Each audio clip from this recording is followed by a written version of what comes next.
This discussion among technical experts who spoke only of that which they knew well was the main benefit the emperor sought in these meetings. Now we know what is meant by an administrative council, and it is easy to imagine its application to all kinds of matters.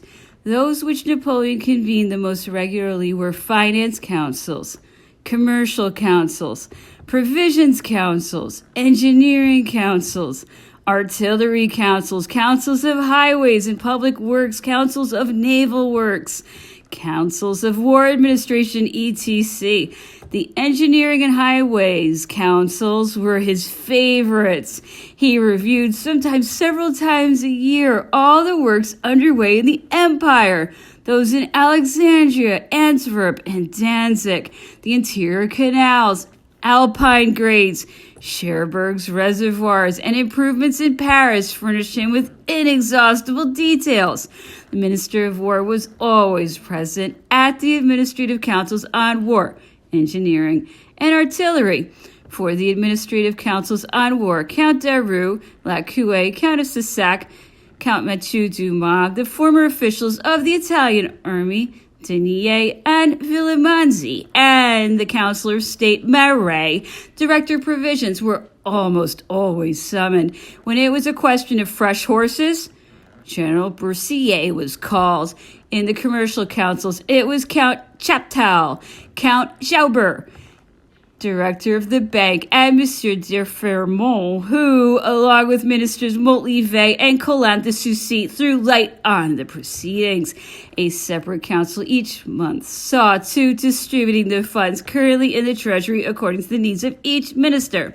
To the public good, a balance was maintained there between payment authorizations and the means available to satisfy them. The heads of accounting sometimes had to appear for this work. The ministers of the Interior, Police and Commerce, that is to say Count Montlivet and Duc de Rovigo Savary and Count Collin de Soucy, all three attended the Provisions Councils. Along with them, the Emperor brought together Count Régnant de Saint-Jean d'Angely, President of the Interior Department of the Council of State, the State Councillor Rial, the State Councillor Marais, Director of War Provisions, Count Dubois, former Chief of Police, and Pasquier, current Chief of Police, all of them more or less familiar with the needs and the resources of the Parisian food market. The regulars at the artillery councils were the generals Sorbier, Gassendi, and La Riboisière. There the emperor found himself among comrades. Gassendi had been his captain. There was nothing sweeter or sometimes even happier than the intimacy that presided at this meeting. It was a family council. Colonel Evans, head of the artillery office of the War Ministry, was there as clerk. The engineering committee also had its regulars. They were General Dijon, first inspector, General Bertrand, the emperor's aide-de-camp, General Chasseloup Laubas, director of engineering beyond the Alps, and the Council Allant, Major of Engineering, who was secretary of the Fortifications Commission, and Major Decaux, who directed the engineering office of the War Ministry. When Alexandria was discussed, General Chasseloup Laubas had the floor. If it were a question of Antwerp, it was Colonel Sabatier who came to assess the work. General Haxo would hurry from deep in Germany or Spain. General Poitevin de Morillon came from Palmanova or the port of Kotor. All the officers directing the principal works filled through, one after another.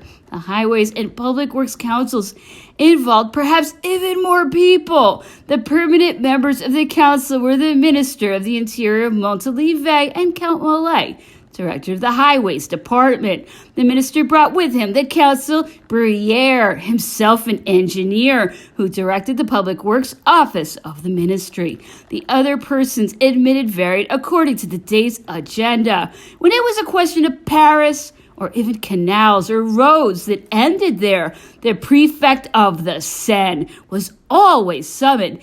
Each project brought its engineer. One by one, they laid out their plans and developed their estimates, defending their works, making their requests, and obtaining as much as possible.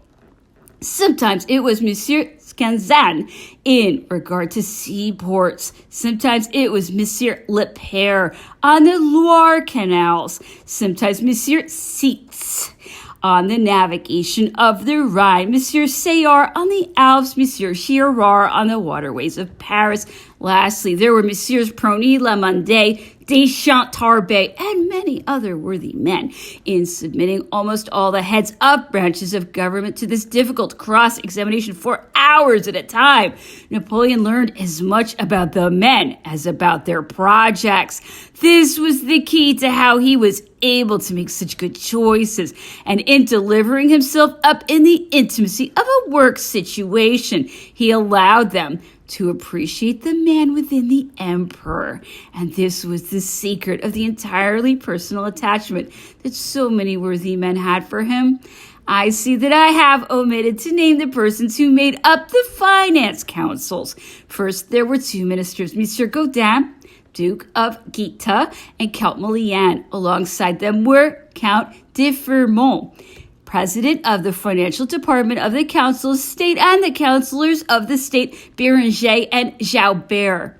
The councillors of state, Louis and Corvetto, were sometimes called in their turn, and as in the other councils we have already spoken up, the matter in question determined the choice of the rest of the participants.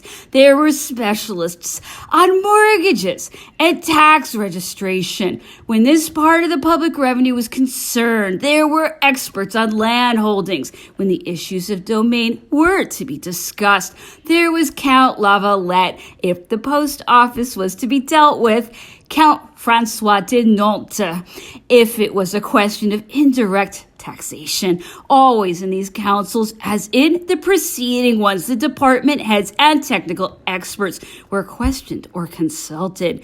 You have no doubt noticed that each minister was careful to bring with him to the council the colleague who could be most useful to him. The emperor on his side always had his Secretary of State with him. The last, accustomed to following the train of Napoleon's thought, kept minutes of the meeting. His writing and his signature lent proper authenticity to the resulting documents to be dispatched. The councils took up no less than 5 or 6 hours a day. It happened that the Duke of Bassano, overwhelmed with work, and I believe ill as well, was not able to attend them for some time. However, the emperor insisted on having someone with him, and the projects he was engaged in could not be interrupted. It was indispensable to find a substitute for the Secretary of State, but to introduce a newcomer in this position would only present difficulties for the emperor as well as for the Duke of Bassano. Marais, his thoughts turned to a man who was not the sort to gossip about his job, who had already worked closely with him in the cabinet, who had long been under the Duke de Bassano's command, and who was suitable for the work because of long familiarity with the secretarial office. Where he came from?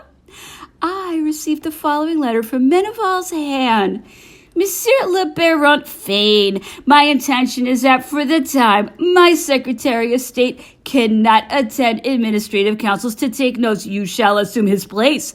You will submit to him all the minutes, which will be kept in the same ledgers, and if matters arise which must be sent to a minister in writing, you will show the dispatches to the Secretary of State. As this letter has no other purpose, I pray God to keep you in his holy care. Signed, Napoleon. This order to take my seat among the embroidered coats of the state had the immediate consequence of my being named Master of Petitions. I was to be given my own embroidered coat. On the other hand, I could hardly be granted this external show of favor without a similar one being given to him whose subordinate I was in the interior. So my friend Meneval was also named Master of Petitions. As of that moment, we left the private status the emperor had so far wanted us to keep. We were allowed to put away the bourgeois frock coats, and a petition master's uniform became our regular dress. day, night, in court, in the city, and on journeys.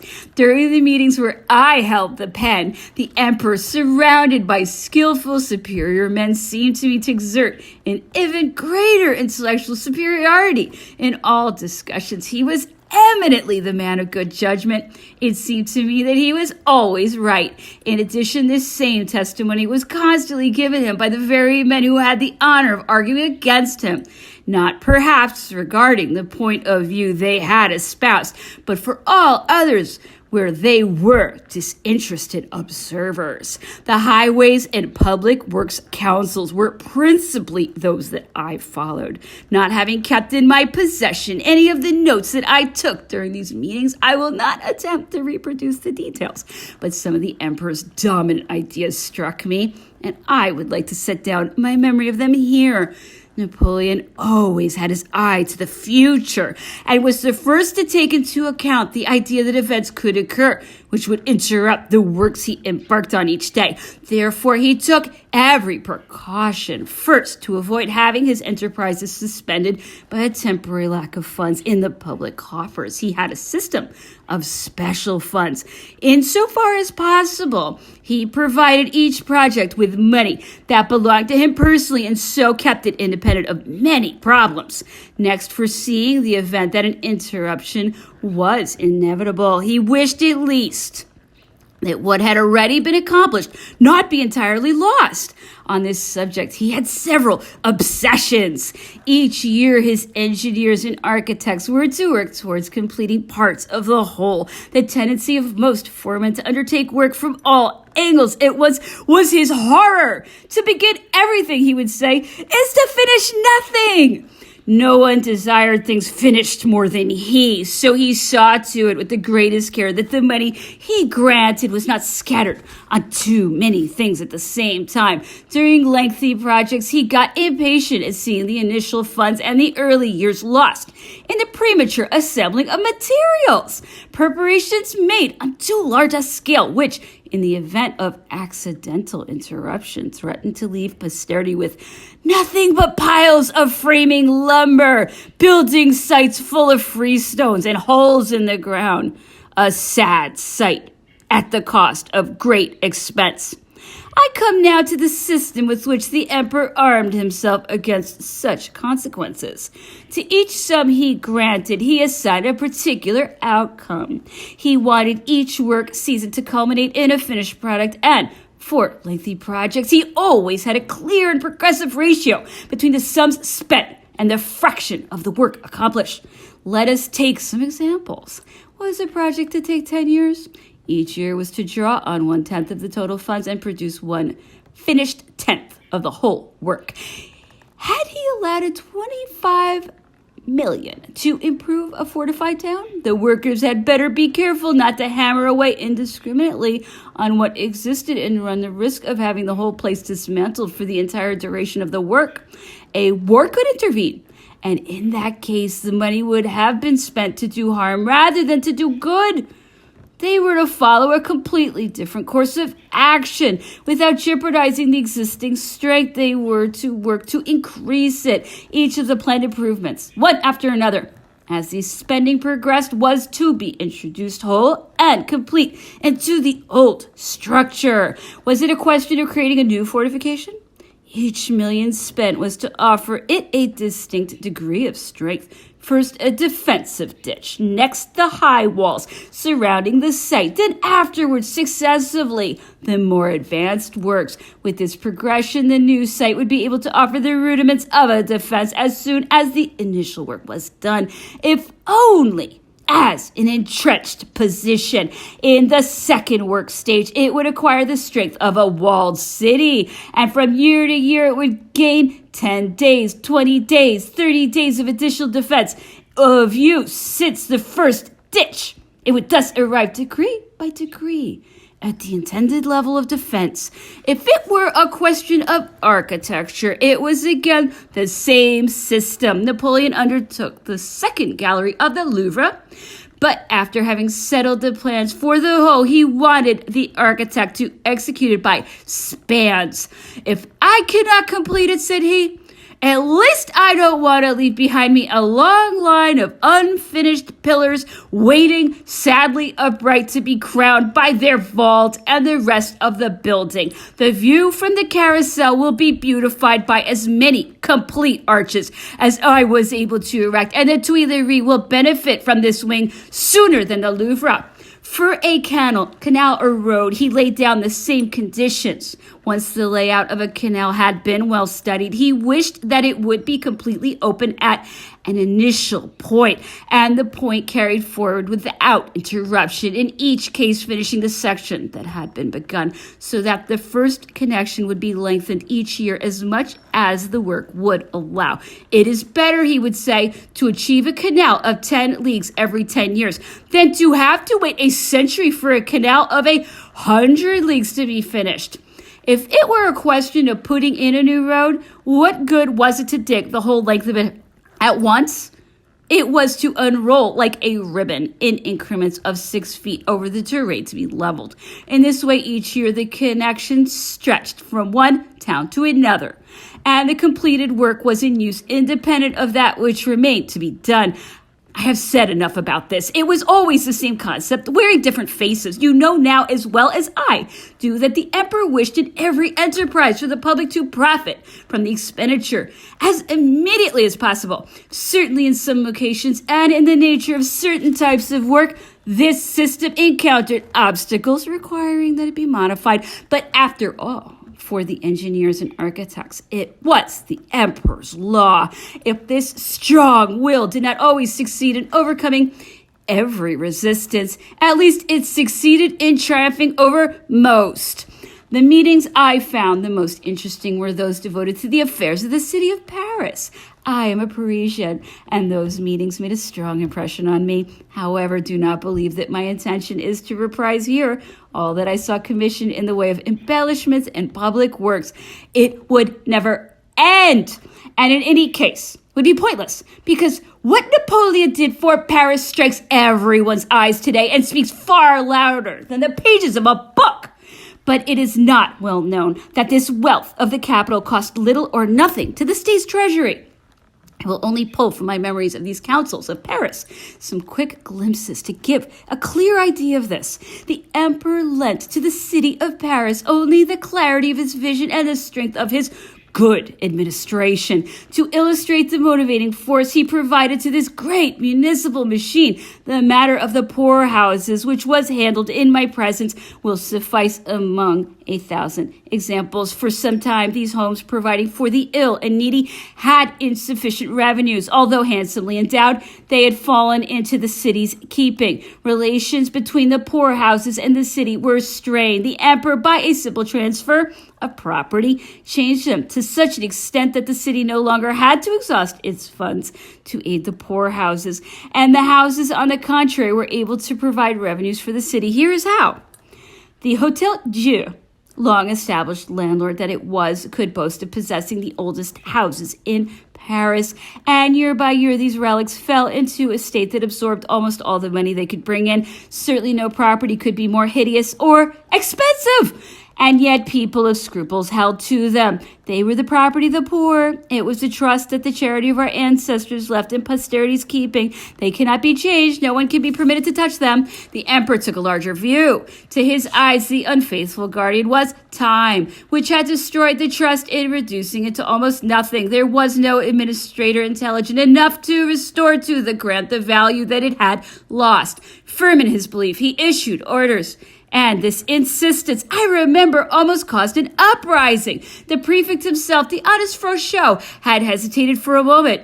"You will sell these old buildings," said the emperor, "because they are a source of expense and no longer of revenue, and the poor need money, not expenses. You will sell all these old houses that de Mortmain has throttled in its grip, and in selling them to the private sector, you will be returning them to the market of productive property.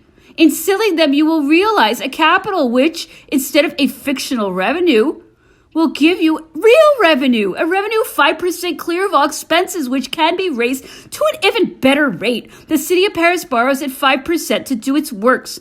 Cannot the poorhouses first provide this capital, which will result from the sale of their buildings, with the goal of later replacing them and at the same time become proprietors of these beautiful markets, these immense warehouses whose products will always increase. The rents in the marketplaces are supported by precisely this class of people for whom the homes most often make up their beds of suffering. The new destination of the funds will lighten the burden, and the rent collected by the poorhouses will seem no more than a tax levied on work against times of misery and illness. This is how Napoleon spoke of municipal affairs. These beautiful speculations did not remain in the lofty province of planning. They touched ground and were realized, but without fanfare, almost unnoticed. And it seems to me I'm the first to speak of it. Then let me also be the first to speak of his great system of clearing up as applied to the improvements in Paris. Praise is never lacking for the construction. Demolitions also have their merit, but they are quickly forgotten because they disappear beneath the creations that replace them. Let us say that the hovels of poorhouses were not the only ones of which Napoleon had cleared the streets of Paris, and we owe him many more debts of this sort. To beautify Paris, he said, there is more to be demolished than to be built. How else can we show off to advantage all these structures that until now we seem to have taken pleasure in hiding? All these tiny streets so carefully shut off from sun and cold, where in former times there were large courts and gardens giving space for fresh air, it is urgent to disinfect them with great currents of air, now that all the spaces in between are filled and overflowing. What was space enough for the traffic of donkeys and beasts of burden, horses led by hand and mules? How could it be sufficient for the traffic of our long and wide harnesses, our large coaches, and our heavy carts?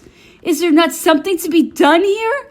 After having for so long backed down in the face of necessity, it is hardly possible to postpone action any longer. Under peril of suffocation, we must empty out this too dense enclosure. The ant hill is smothering. For example, why not knock down this whole section of Ile de la Cité? It's a vast ruin, no longer good for housing anything but the rats of old Lutetia. Here, this old rubble can't be expensive to raise as that which clutters up the carousel, and a few millions spread over a few years could take care of it. I would like staggered rows of trees planted on this site like those in the Champs-Élysées. It would be the most beautiful walk in Paris. The Basilica of Notre Dame and the old Palace of St. Louis, consecrated to justice, would make a majestic adornment. The disgraceful quay of scrap iron will soon have a new look. In general, these beautiful terraces that form our Parisian quays should be better cleared out,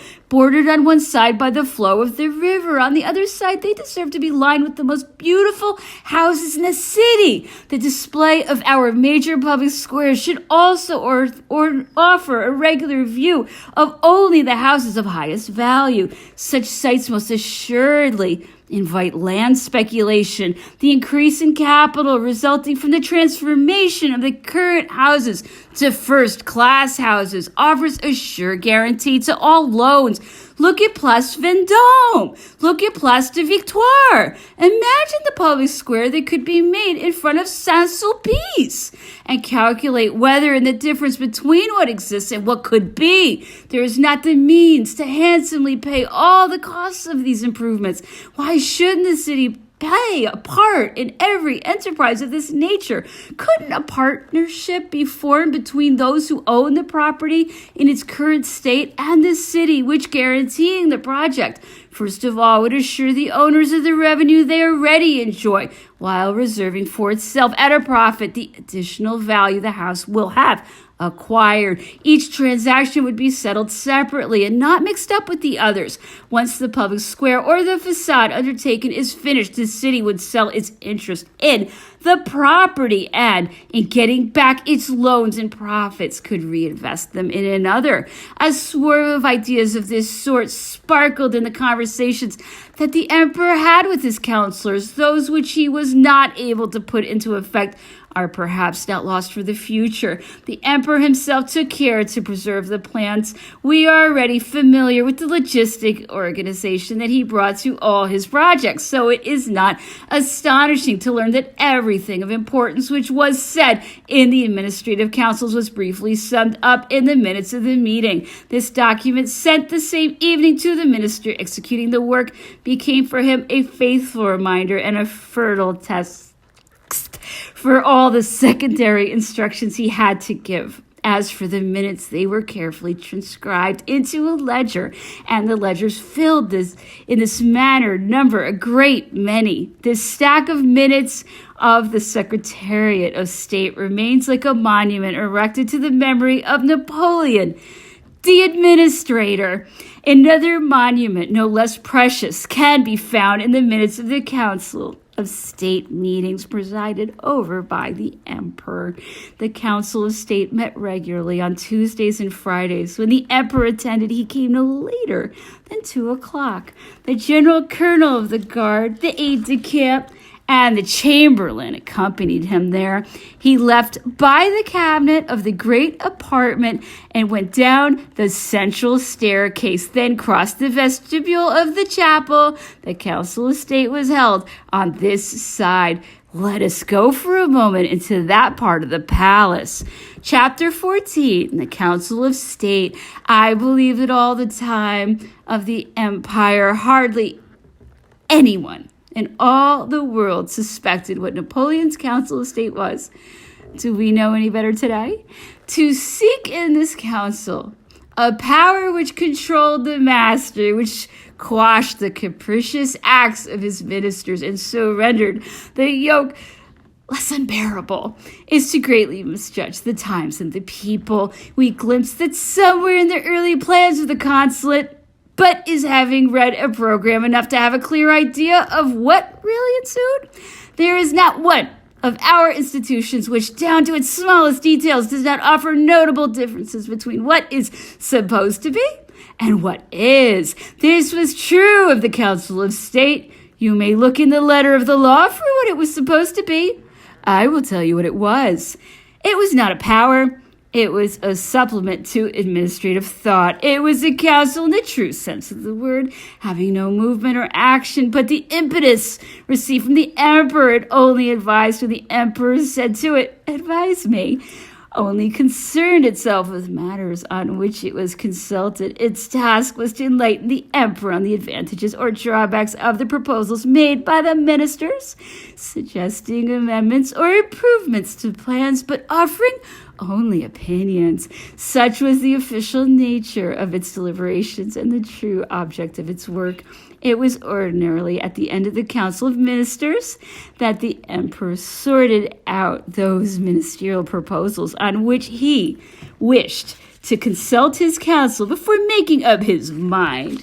It was by the intermediary of the Secretariat of State that the files came to the Secretariat of the Council.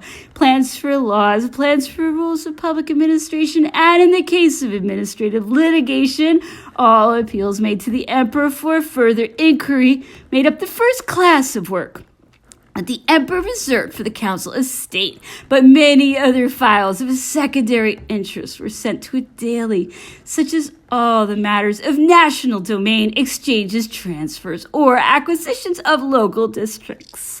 Matters of the same nature for parishes, city budgets, rates of city tolls, etc. Finally, a long-standing custom ended with the establishment of categories of affairs for which preliminary reference to the Council of State was understood. The determination was ordinarily made by the minister in charge of the subject. Often the emperor set the process in motion himself. In the first instance, the minister would make a report and append it to his suggested ruling. In the second instance, the emperor would have a suggested ruling, drawn up by his minister or without an intermediary would dictate it himself. But in whatever way the proposal had been made, as soon as it was in a condition to be presented, it was sent by the Secretary of State to the Secretary of the Council of State. And this latter transmitted it to the department in charge of that work. 5 permanent committees within the Council of State were occupied with all the preparatory work. These committees were called departments. There was a department for legislation, one for internal administration, and one for finances. The 4th was for war, and the 5th for the Navy. Only 5 or 6 councilors of state formed the nucleus of each department. The emperor appointed them every 3 months, but apart from a few transfers, the personnel making up the departments experienced few changes, and this custom of having the same people in the same positions had imperceptibly introduced into each question an administrative precedent that helped in the expedition of matters by lending continuity and constancy to the decisions. Each department was chaired by the member indicated on the trimester's list.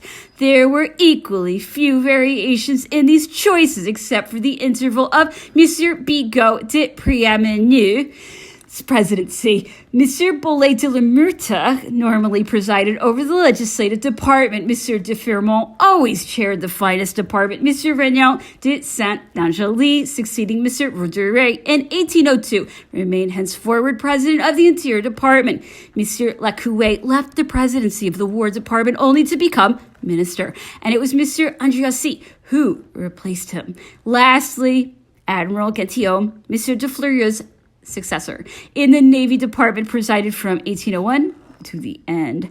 With the exception of this last, the department chairs had one by one obtained the title of Minister of the State, and the Emperor called them his petits ministres.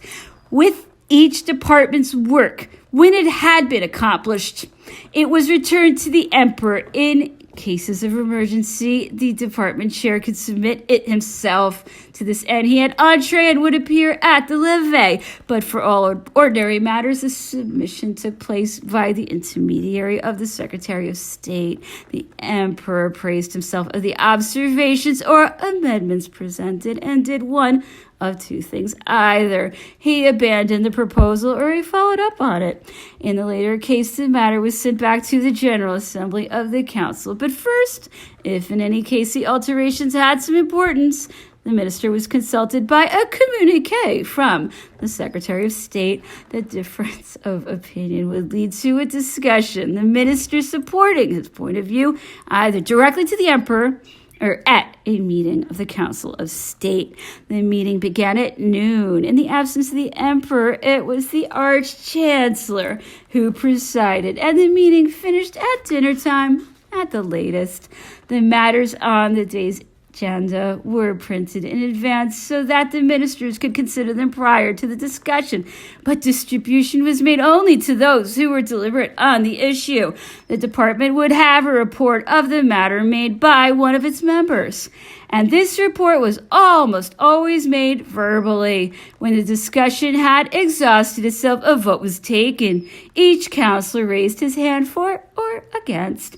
The opinion of the council was subject to approval. If the emperor had been present at the deliberation, he normally made his decision in the course of his private work with the Secretary of State. According to the text of the law, the council's opinion could be given to the emperor by the Secretary General, but in reality, it was always through the intermediary of the Secretary of State that Mr. Locret acquitted himself of this task.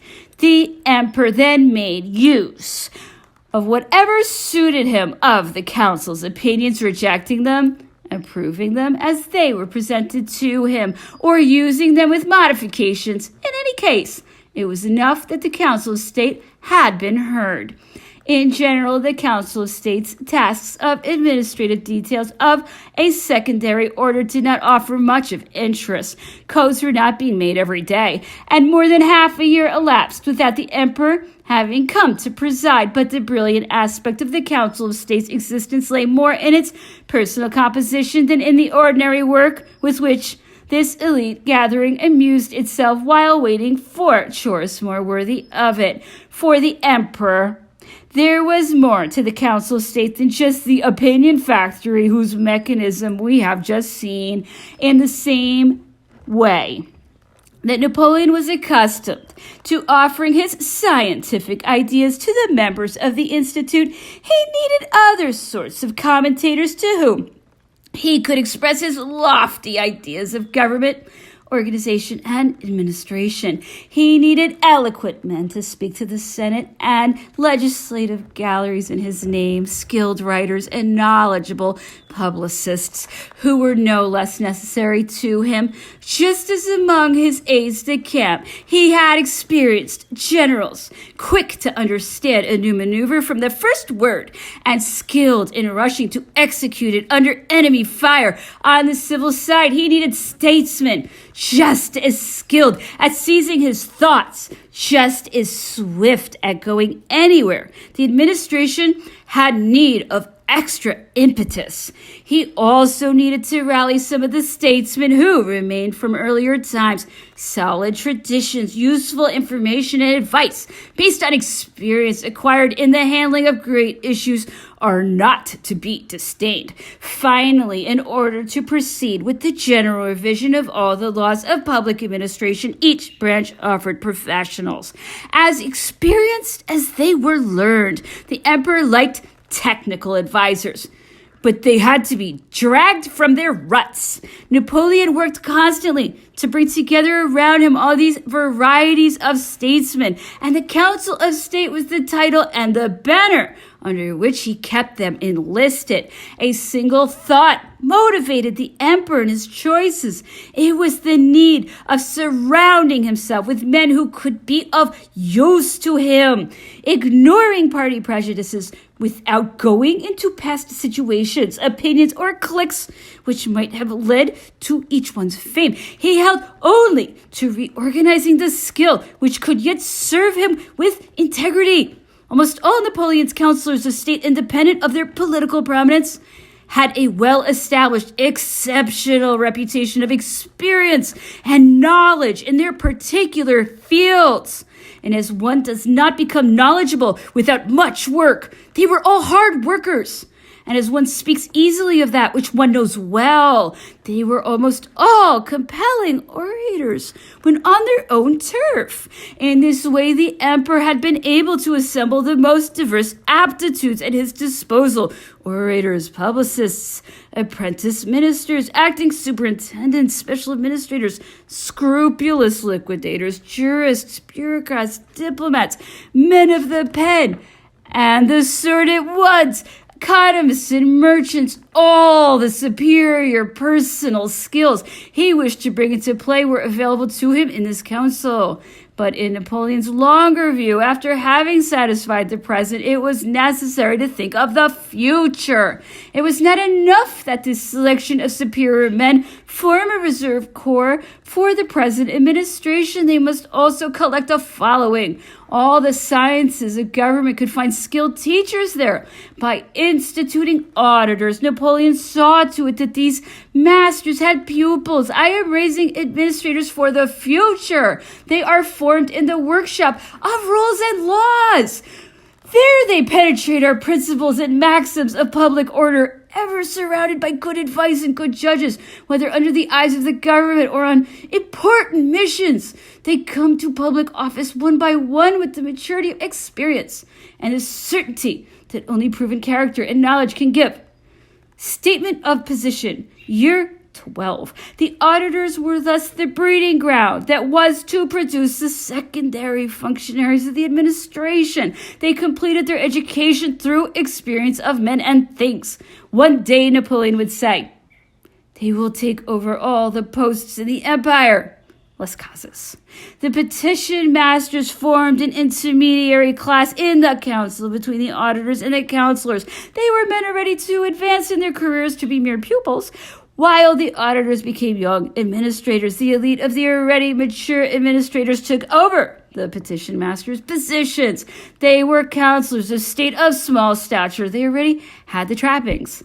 The emperor tested the members of his council of state and used them for everything. Often it was not without a particular aim that he sounded them on one subject or another. To have a man examine a question, said he, is a sure way to know his strength, study his political tendencies, and even test his discretion. Napoleon found in his council the means of resolving one of the greatest difficulties of government, that of choosing individuals to serve it. The political question is in fact more personal than is believed, and often it is the servants that make the master's merits or his faults. Here the master avoided, insofar as possible, the ordinary disadvantage of appointing untried men. At the very least, those with reputations for complacence, claims of favor, and political connections had to pass through a candidacy which brought out their deeper worth. So Napoleon named only men he knew personally, at least by sight. If they were older men, he had tried them. If they were young people, they came from his school and from under his wing, so to speak. Service alone then brought about each one's destiny. The General Assembly of the Council of State counted barely 40 to 50 members in presence, including the petition masters.